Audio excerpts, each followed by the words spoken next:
यदा यदा धर्मस्य ग्लानिर्भवतु भारत। इस पुण्यभूमि, कर्मभूमि, देवभूमि भारतवर्ष में कितने सारे देवों का जन्म हुआ, ऋषि मुनियों का जन्म हो गया, परंतु क्यों हमारे भारत की परिस्थिति ऐसे हो रहा है? भगवान कृष्ण अगर चाहते थे तो महाभारत युद्ध नहीं होता, परंतु कर्मयोग के विषय में भगवान ने अर्जुन को बताया और मनुष्य जन्म मिला है तो मनुष्य को सब कुछ करना है, भगवान से निमित्त बनेंगे। हमारे वर्तमान की शिक्षा पद्धति जो है वो नास्तिकों की संख्या बढ़ा रही है, क्योंकि सटीक शिक्षा पद्धति बना नहीं। उसका कारण है हमारे देश पे कितने सारे आक्रमण हुआ, कितने साल तक गुलाम बने और पूरा जो व्यवस्था को अस्त व्यस्त कर दिया गया। मित्रों, आज मैं आपको ऐसे कुछ ऋषि मुनियों के बारे में बताऊंगा जो 1400 साल, 300 साल, 200 साल ऐसे जिए और पूरा भारतवर्ष के इतिहास गाथा को, संस्कृति को, सभ्यता को आगे लाए। ऐसे ऋषि थे जिनको 200, 250, 300 साल जीने के बाद कभी उनको रामकृष्ण परमहंस मिले, कभी साईं बाबा मिले, कभी किसी को अपने राम तीर्थ मिले, ऐसे बहुत सारे सन्यासी। तो ऐसे के योगचारी कह सकते, महात्मा कह सकते हैं ऋषि चांगदेव। ऋषि चांगदेव 1400 साल जिए थे। उनको सपने में और उनको भविष्यवाणी हुआ कि तुम्हारे जो गुरु है वो 1300 साल के बाद जन्म लेंगे और तुम्हारे गुरु से अगर मिलना है तो तुम 1300 साल के बाद तुम उनसे मिल सकते हो। तो ऋषि चांगदेव पतंजलि के सब योगों का करने में, हठ योग करने में, सब में पारंगम था। उनके अष्ट सिद्धि उनको पता था। तो ऋषि चांगदेव जो मुक्त नगर है जलगांव में, वहां उनका मंदिर देखने को मिलेगा। तो ऐसा हुआ कि उनके गुरु 1300 शताब्दी में उनका गुरु ज्ञानेश्वर का जन्म हुआ और ज्ञानेश्वर का माता जी के मुक्ता भाई, उनके 4 संतान थे और ज्ञानेश्वर दूसरा नंबर थे। तो गुरु का जन्म हुआ तो उन्होंने कहा गुरु को मिलने जाना है, तो शिष्यों को वाला पत्र लिखेंगे। अगर पत्र में लिखते प्रणाम, तो अगर वो गुरु बनने की योग्यता है कि नहीं तो इनका अपमान होगा, अगर और कुछ लिखते तो गुरु का अपमान होगा। तो उन्होंने खाली पत्र लिख के भेज दिया, खाली पत्र वहां भेज दिया। शिष्य लेकर गए और उनके माता ज्ञानेश्वर जी के माता उस पत्र को देखे, बोला कि इतना बड़ा सन्यासी है और लिखना पढ़ना नहीं आता है। फिर उस खाली पत्र में ऋषि ज्ञानेश्वर ने उसमें 65वीं छंद लिख के भेज दिए और यह छंद उनके समझ में कुछ नहीं आया, चांगदेव के समझ में कुछ नहीं आया। फिर वो गुरुजी से मिलने, ज्ञानेश्वर जी से मिलने आए। ज्ञानेश्वर जी महाराष्ट्र में मराठी भाषा के साहित्य के बहुत बड़ा उद्गाता थे। संस्कृत भाषा में बहुत सारे उन्होंने लिखे। उस समय उन्होंने महाराष्ट्र का जो शिक्षा स्तर को भी, उस समय का शिक्षा स्तर को उन्होंने बहुत बढ़ाया था। तो ज्ञानेश्वर जी को मिलने आए तो चांगदेव जी वाघ ऊपर बैठ के गले में सांप, 1400-1500 सैनिक शिष्य उनके शिष्य के साथ जुलूस निकाल के आए और ज्ञानेश्वर के पास पहुंचे। तो ज्ञानेश्वर ने वो जो 65वीं छंद है उनको समझा दिया और वो समझ गए। तुरंत उनके पैर के नीचे पड़ गए और उनके साथ वो कुछ 12 साल वहां रहे और उसके बाद वो 1353 में समाधि लिए। ऐसे थे ऋषि चांगदेव जो 1300 साल इस धरती पर जिए थे। कितने लोगों को पता है ये विषय? उसके आगे आता है कि महात्मा जो शिवराम, उनका नाम शिवराम भी है, गजानन सरस्वती भी है, तोतापुरी महाराज भी कहते हैं, और उनको नंगा बाबा भी कहते हैं। ऐसे तेलंगा जी महाराज उसके बाद हुए। तकरीबन ये 1500 शताब्दी में, और 1605 में ऐसा कुछ उनका जन्म हुआ था। आंध्र प्रदेश के गांव और योगी थे। ऐसे कहा जाता है कि 275 साल से भी ज़्यादा वो जिए थे। खाली काशी में उन्होंने 150 साल तप किए थे, और हिमालय वगैरह में भी बहुत सारे तप किए थे, नेपाल वगैरह में भी। उनको श्री रामकृष्ण परमहंस भी मिले थे, उनको दयानंद सरस्वती भी मिले थे। ऐसे सब आगे आएगा उसका विषय। तो नरसिंह राव उनके पिताजी का नाम था। आंध्र प्रदेश के एक के गांव में उनका जन्म हुआ। विद्यावती उनका माता था, माता के नाम विद्यावती थी। और वो जो आंध्र प्रदेश के विजयन ग्राम, वहाँ पर उनका जन्म हुआ। परंतु नरसिंह राव का कोई संतान नहीं था, तो उन्होंने दूसरा विवाह किए। पर उनके पहले पत्नी भगवान शिव जी का बहुत भक्त थे, 12 साल उनको तप किए, तो उनको घर में एक संतान आया, और वो संतान योगी तेलंगा, स्वामी तेलंगा का नाम। और दूसरी पत्नी के जो संतान था उनका नाम श्रीधर। जब एक दिन ऋषि तेलंगा बचपन में माताजी के साथ में पूजा में बैठती थी, योग करती थी, ध्यान करती थी, तो एक दिन अचानक पूजा गृह में उनके माता ने देखा कि अचानक एक शिवलिंग से ज्योति आकर उनके शरीर में लीन हो गई। तो उनके पति जी को बताया, तो उनके पिताजी नरसिंह राव ने कहा अभी इनका शादी करा देते हैं, घर गृहस्थी बढ़ेगा। तो उन्होंने देखा, उन्होंने स्वामी तेलंगा ने ना बोला। तो उनके माताजी ने कहा ठीक है, ना बोलना है तो बाद में देखेंगे। तो कुछ अद्भुत घटना उनके माताजी ने देखा कि एक उनके घर के सामने एक पेड़ के नीचे वो ध्यान कर रहे हैं, और उनके पीछे एक सांप खड़ा है। तो आश्चर्य हो गए। तो ऐसे अद्भुत अद्भुत घटना घटी उनके जीवन में। और उनके 40 साल, जब स्वामी तेलंगा जी का 40 साल उम्र हुआ, तब उनके पिताजी गुजर गए। और जब उनका उम्र 62 साल हुआ, तो उनका माताजी गुजर गए। जब माता पिता गुजरने के बाद वो गांव छोड़ दिए, श्रीधर को सब संपत्ति दे दिए, और जमींदार थे। और उनको एक स्मशान के एक स्वामी भगीरथ का दर्शन हुआ, और भगीरथ जी के 72 साल की उम्र में भगीरथ जी के पास शिक्षा लिए, और आगे वो निकल पड़े। तो ऐसे ऋषि तेलंगा 78 साल तक, 88 साल तक युवान थे। तो उनके के पुष्कर के मेला में उनके गांव के लोग मिले, और उनको बताए तुम्हारा भाई श्रीधर तो वो उम्र हो गई, वृद्ध हो गया, और ऐसे ऐसे हो गया, तुम वापस आओ और श्मशान के भूमि के पास तुम्हारा आश्रम वहाँ रहो। तो उसने ना बोला मैंने गुरुजी ने कहा है, आज्ञा दिया है, जन्मभूमि में नहीं जाऊंगा। फिर आगे निकल गए।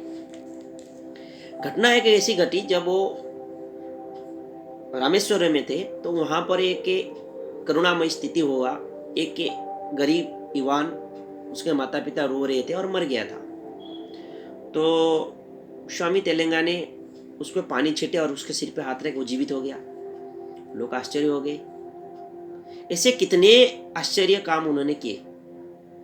फिर वहाँ से वो निकल गए, नेपाल गए, पशुपतिनाथ दर्शन किए, फिर जंगल में वहाँ पर तप किए।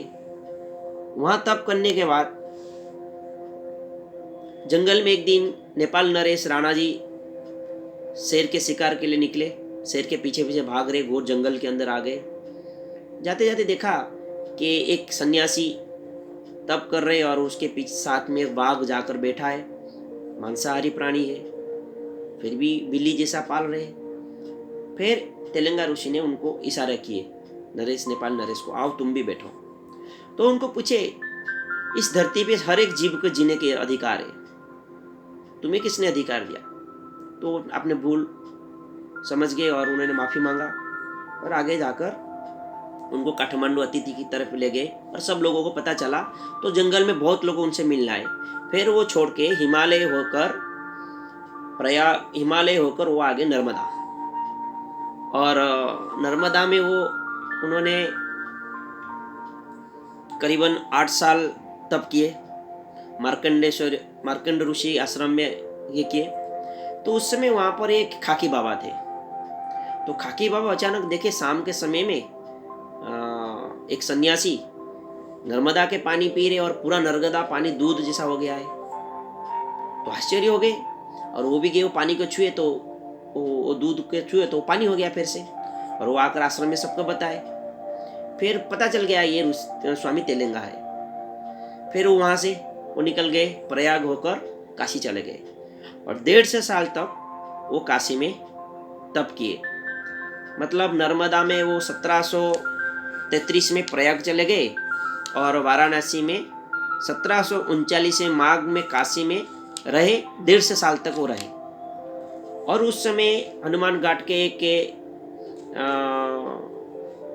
महिला के घटना है। एक महिला वहाँ शिव जी के मंदिर आती थी पूजा करने के लिए, काशी विश्वनाथ को, और इनको देखा, बोला इतने अगर नंगे घूम रहे, अगर उनको नंगे घूम रहे जंगल में क्यों नहीं चले जाते, ऐसे मन में विचार की। तो वो महिला जब घर पे गई तो रात को अचानक भगवान उसके सपने में आए कि तूने मेरे सेवा की पर तेरे मनोकामना पूर्ण नहीं होगा, क्योंकि तू जिसके बारे में कहा उनको माफी मांग। तो दूसरे दिन सवेरे महिला आकर उनसे माफी मांगी और उसके पति का जो बीमारी था वो दूर हो गया। ऐसे दूसरा एक घटना घटी। काशी नरेश, उज्जैन नरेश आए तो स्वामी तेलंगा गंगा नदी में ऐसे पड़े रहते थे। तो देखा तो नदी में एक आदमी पड़ा रहा ऐसे, तो उसको राजा के लोगों ने मिलकर उसको उठाकर नाव पे ले आए, नौका पर ले आए।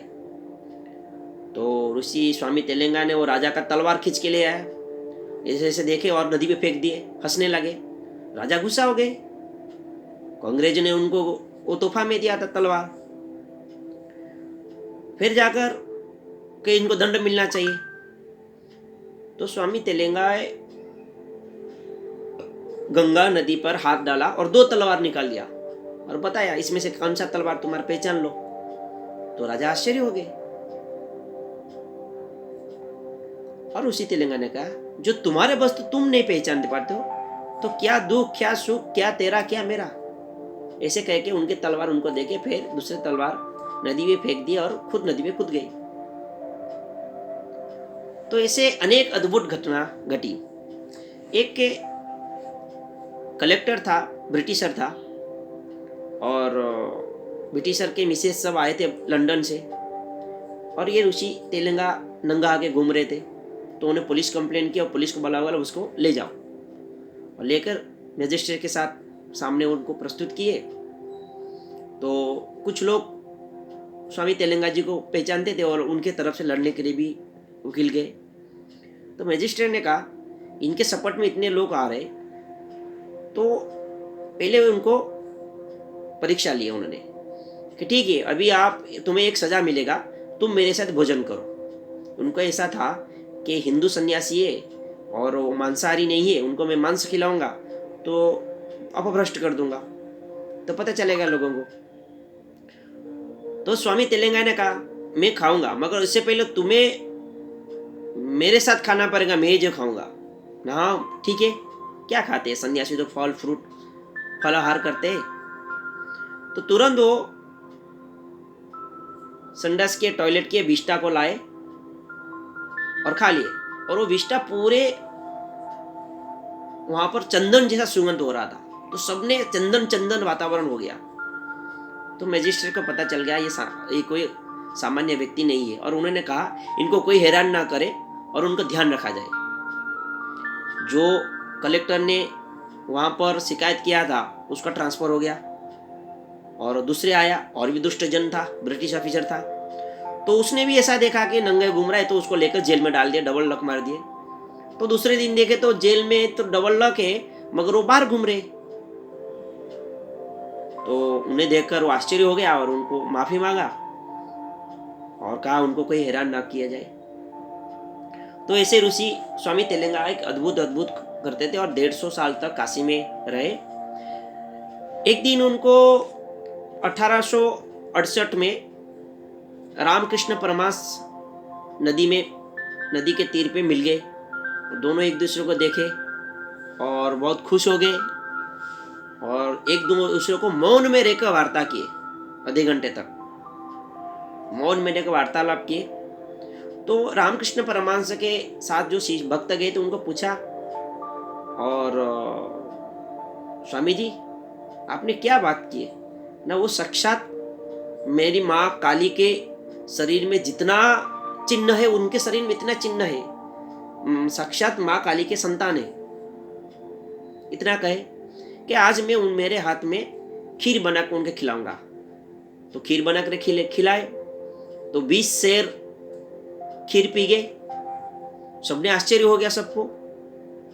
तो ऐसे रामकृष्ण परमहंस से मिले। फिर आगे जाकर वो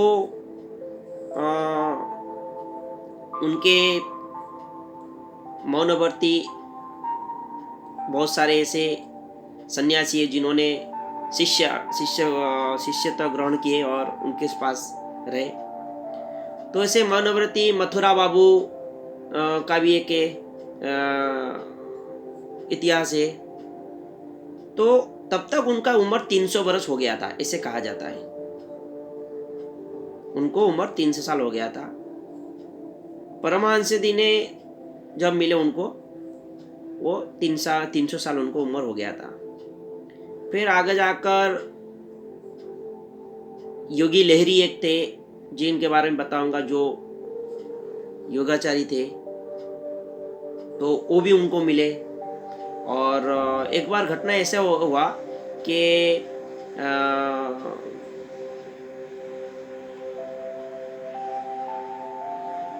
योगी लहरी गृहस्थी थे और एक दूसरे को मिले तो खुश हो गए, आनंद हो गए। तो ऋषि तेलंगा जी को पूछा गया, उनके भक्त ने पूछा, महाराज ये तो गृहस्थी थे, आप उनको देखकर इतने खुश हो गए ना? उनका पूर्व जन्म में वो बहुत बड़े तपस्वी थे। तो योगी लहरी के बारे में मैं आगे बताऊंगा, जिनको बहुत सारे संत साई बाबा भी उनके शिष्य थे और इतने सारे फ्रीडम फाइटर भी उनसे शिक्षा लिए, उनके शिष्य से प्रेरणा लिए थे, ऐसे थे। तो ये काशी जो था एक पावर हाउस था, जो हिंदू धर्म का वहाँ पर एक आस्था का वहाँ पर दर्शन मिला था। बनारस हिंदू विश्वविद्यालय बना था, मदन मोहन मालवीय जी ने बनाया। और बनारस हिंदू विश्वविद्यालय हमारे संघ के द्वितीय सरसंघचालक परम पूज्य श्री गुरुजी माधव सदाशिव राव गोलवालकर मिले, जिनको शंकराचार्य बनने की योग्यता थी। फिर भी वो छोड़ के हिमालय में तप करके आने के बाद छोड़ के वो नर सेवा नारायण सेवा में लग गए। ऐसे गुरुजी थे जो विवेकानंद स्वामी विवेकानंद के गुरु भाइयों के साथ में उनके शिष्य अखंडानंद जी उनके गुरु थे। ऐसे बहुत सारे कथा है। स्वामी विवेकानंद जी को भी जब पूछा गया कि आप इतने सारे धर्म ग्रंथों के बारे में जाने और विश्व विजय करके आए हिंदू धर्म को, मगर अंग्रेज के खिलाफ क्यों नहीं लड़ते? तो उन्होंने जो उत्तर दिया था उत्तर आपको सुनने जैसा था। तो इस प्रकार की सन्यासियों ने बहुत सारे साधु संतन इस भारतवर्ष में जन्म लिए, मगर कर्म जो है ना वो समाज को करना है, उनको नहीं करना है। तो इस प्रकार की उनको दयानंद सरस्वती भी उनको 1870 में दयानंद सरस्वती उनको मिले। और 1870 में मिले तो दयानंद सरस्वती तब बहुत सारे धर्मग्रंथ को विरोध कर रहे थे और वहाँ मिले। तो स्वामी तेलंगा ने एक पत्र लिखा दयानंद सरस्वती को। वो पत्र में क्या लिखा भगवान जाने, और तुरंत वो पत्र पढ़ के दयानंद सरस्वती काशी छोड़ के चले गए। तो इस प्रकार की एक के ऋषि तेलंगा जो कहते हैं 350 450 साल तक जिए और 1500 शताब्दी से 1887 में उन्होंने समाधि ली है।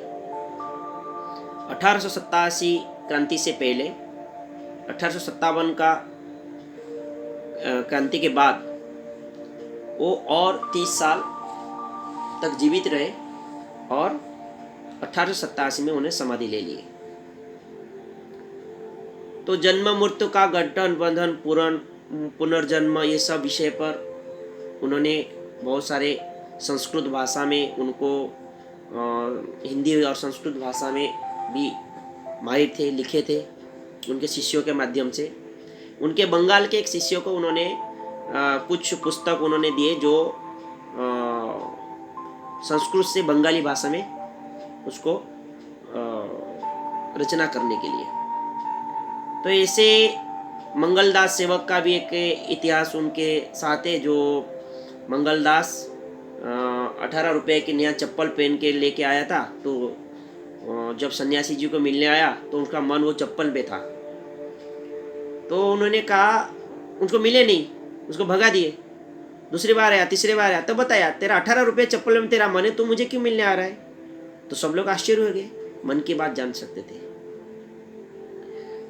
आगे जाकर वो उनके बहुत सारे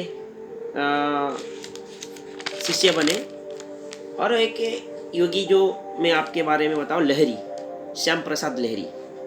श्याम प्रसाद लहरी एक के गृहस्थी थे। 1860-70 के दशक का विषय है। जब श्याम प्रसाद लहरी एक अंग्रेज ऑफिसर के साथ में क्लारिकर में पोस्ट में थे, तो एक अंग्रेज ब्रिटिश सरकार के जो कलेक्टर थे वो चुपचाप बैठे थे। तो लहरी जी उनको पूछा, तो उन्होंने बताया मेरी मिसेस, उनके पत्नी जो है वो लंदन में बीमार है। तो 2 घंटे के बाद लहरी जी फिर से आए। उनको बोले कि सर, आपके मिसेस 25 दिन के बाद भारत आने वाली है। तो आश्चर्य हो गए कि तुम भविष्यवाणी कर रहे हो, कह के हंसने लगे। 25 दिन के बाद उनके पत्नी का जब पत्र आया भारत आ रहे, तो उन्होंने लहरी साहब को बुलाए और उनके पत्नी आने के बाद उनके मुलाकात कराए। तो उनको पत्नी ने आश्चर्य हो गए और बताया कि अरे आप कब आए, कब आए मतलब। तो उनके पत्नी बताया, ये माह से तो मैं जब बीमार था आए थे और मेरे सिर पे हाथ रखे, बोले जल्दी ठीक हो जाओगे, और ये कब आए। तो ब्रिटिश ऑफिसर आश्चर्य हो गए। ऐसे लहरी जी थे। ऐसा हुआ, लहरी जी जो थे उनके पूर्व जन्म का इतिहास है उसमें। तो नडिया जिला में 1828 सितंबर महीने में उनका जन्म हुआ। एकादशी के दिन उनका जन्म हुआ था। और पिता गुरमोहन लहरी और माताजी भी उनके बहुत आध्यात्मिक थे। और उनके साथ उनके पत्नी काशीमणि देवी रहते थे और उनके 2 संतान था। तो कुछ समय वो अंग्रेज के साथ काम करके फिर छोड़ दिए और जो काशी नरेश थे उनका अकाउंटेंट के रूप में काम किए 1851 में। तो जब वो जॉब कर रहे थे अंग्रेज ब्रिटिश सरकार के साथ में, तब उन्होंने उनका ट्रांसफ़र हो गया भूल से, गलती से हिमालय होने के बाद। तो अचानक वो हिमालय में एक की जगह पर वो घूमने गए। ऐसे घूमते घूमते द्रोणा पहाड़ के रानी खेत में 1868 के विषय ये है, और द्रोणगिरी पहाड़ के पास गए तो अचानक एक आवाज़ आया। तो आवाज़, कौन मुझे बुला रहा है, यहाँ कौन मुझे पहचानता है। तो देखा है सन्यासी है। एक गुफा के ले गए और एक कमंडल और उसका चादर बताए, ये तेरा है। तुरंत उनका पूर्व जन्म का उनको स्मरण हो गया। और उनको कहा गुरुजी, लहरी जी को, कि तुम्हें गृहस्थी सन्यासी होकर कर्म ज्ञान जो क्रिया योग को आगे बढ़ाना है। फिर वो वापस आए। वापस आने के बाद बहुत सारे विषय पे चर्चा होने के बाद वापस आए। जब वापस आए तब उन्होंने, उनके कुछ मित्र ट्रेन में मिले और मुरादाबाद में, और वो मित्र ने उनको कहा, अभी कहाँ सन्यासी मिल रहे पहला जैसा, अभी तो मठ मंदिर में खा कर बैठते हैं। उन्होंने कहा नहीं, भारतवर्ष में ऐसे सन्यासी है, मेरे गुरुजी ऐसे है। तो मजाक उड़ाए उन्होंने, व्यंग किए। तो रूम में, घर में जाकर आराम से बैठ गए और ध्यान किए तो गुरुजी दर्शन दिए। तो गुरुजी गुस्सा हो गए। तो ऐसे छोटे छोटे विषय के लिए मुझे बुलाता है ना गुरुजी, मेरा भूल हो गया, परंतु इन लोगों को आपको थोड़ा आए तो दर्शन देके जाइए। तो दरवाजा खोला तो एक अलौकिक आध्यात्मिक पुरुष का दर्शन हुआ, और गुरुजी ने सबको प्रसाद, हलवा के प्रसाद दिए और गायब हो गए। तो लोगों को पता चल गया, नहीं ये सही है। तो लहरी जी भी बहुत सारे ऐसे अद्भुत अद्भुत घटना लोगों को बताए। 1880 तक सरकार के सेवा में आने के बाद फिर छोड़ दिए और अकाउंटेंट रहे। आगे जाकर वो क्रिया योग के बारे में, और उनके बहुत सारे शिष्य बने। तो उनके जो पौत्र है, वो जो पुस्तक लिखा है, उन्होंने लिखा है कि लहरी जी पूर्व जन्म में कबीर थे। मतलब उनका ऐसा है, सत्य में सत्य सुकृत, सत्य युग में, त्रेता युग में उनका नाम मुनिंद्र, और द्वापर युग में करुणामय, कली युग में कबीर, और उसके बाद उनका जन्म हुआ लहरी के, ऐसे उनके पुत्र ने लिखा है। लहरी जी कबीर दोहा बोलते थे, मगर उन्होंने तो इस बारे में कुछ चर्चा नहीं की है, मगर उनके पौत्र ने ये सब उनकी एक पुस्तक में लिखा है। अचानक वो गए तो उनका एक मेला में, कुंभ के मेला में, उनके गुरुजी एक जटाधारी नागा स्वामी की सेवा कर रहे। तो उन्होंने पता, गुरुजी आप इनकी सेवा कर रहे हो ना, ये महाशय तो को भारत के साधु संत का सबका सेवा करना चाहिए, उनका वासन भी धो रहे, सब करे। तो वो समझ गए लहरी जी कि गृहस्थी होकर भी मुझे ये सब करना है। बहुत सारे कुछ विषय उनको समझ में आ गया। फिर आगे जाकर वो गीता के प्रचार किए, भागवत कथा बहुत किए। उन्होंने भी बहुत सारे ऐसे आश्चर्य के विषय भी उनके साथ भी घटा। एक विषय ऐसा थे, उनका एक शिष्य था, और वो रावलपिंडी में काम करता, जॉब करता था। और जब वो बंगाल में आ रहा था तो चलो काशी में जाकर गुरुजी से मिल के जाएंगे। तो गुरुजी से जब मिलने आए तो गुरुजी गुस्सा हो गए कि सीधा घर जा, यहाँ क्यों आया। तो उन्हें आश्चर्य हुआ कि गुरुजी ऐसे क्यों गुस्सा हुए। तो घर पे जाकर उनके छोटे भाई उनको ले आए। तो कहा, बड़े भाई मैं आपको पत्र लिखा, आपको मिला नहीं? ना, मुझे कुछ नहीं मिला। तो उनके माताजी बीमार थे, घर पहुँचे और उनके माताजी उनको देखे, तुरंत उनका स्वर्गलोक हो गया। तो उनको समझ में आ गया गुरुजी इसीलिए गुस्सा हो रहे थे, शीघ्र तुम जल्दी घर जाओ। तो इनके बहुत सारे शिष्य थे, और कुछ शिष्यों का नाम मैं पढ़ रहा हूँ अभी। ऐसे उनके बहुत सारे शिष्य में काशी में भी बहुत दिन रहे हो। काशीनाथ शास्त्री उनके एक शिष्य थे जिन्होंने बहुत सारे पुस्तक लिखा। नागेंद्र भादुड़ी जी, प्रसाद गोस्वामी, फिर राम गोपाल मजुमदार, उन्होंने ये बहुत बड़े लेखक थे, राम गोपाल मजुमदार, हरिनारायण पाल, फिर कैलाश चंद्र बंदोपाध्याय, महेंद्र सनीवाल, नेपाल नरेश, काशी नरेश, उज्जैन नरेश, ये सब उनके शिष्य थे। गुरुदास बनारजी, भास्कर दास सरस्वती, और इनके शिष्य भास्कर राज के शिष्य थे ब्रह्मचारी, बालानंद ब्रह्मचारी थे। और साईं बाबा का भी इनके शिष्य थे। 1850 से 1919 तक एक नानकपंथी शिरडी साईं बाबा उनसे दीक्षा लिए थे, और क्रिया योग का दीक्षा उनसे लिए थे। पतंजलि ने क्रिया योग के बारे में 2 बार वर्णन किए। भगवान कृष्णा ने अर्जुन को जो क्रिया योग सिखाए, आगे जाकर कुछ संतों ने इसको बारे में लिखा, परंतु क्रिया योग का संपूर्ण शिक्षा जो है वो लहरी जी ने पूरे भारतवर्ष को उन्होंने दिए। आखिर में उनको पता चला कि मुझे अभी समय आ गया है देह छोड़ने के लिए। सपने में उनके सब शिष्यों को जहाँ जहाँ थे बुलाए। अच्छा, एक घटना ऐसे घटा था कि अचानक वो भागवत कथा करते करते थोड़ा दुखी हो गए और बोला मैं श्वास नहीं ले पा रहा हूँ। तो लोगों ने बताया क्या हुआ स्वामी जी? उसी दिन जापान में एक जहाज के दुर्घटना में 1000 लोग मर गए थे। उनमें उनका कुछ शिष्य भी थे। जब किसी को उन्होंने दीक्षा देना है तो सोच समझ कर दे रहे थे, क्योंकि बहुत सारे शिष्यों को दीक्षा देने से उनका जो पाप कर्म है, उनका जो भूल होता था वो अपने सिर पे लेते थे। इसीलिए वो बीमार पड़ गए, उनके शरीर में गांठ हो गया और उनको लगा इस शरीर को त्याग करने के समय आ गया।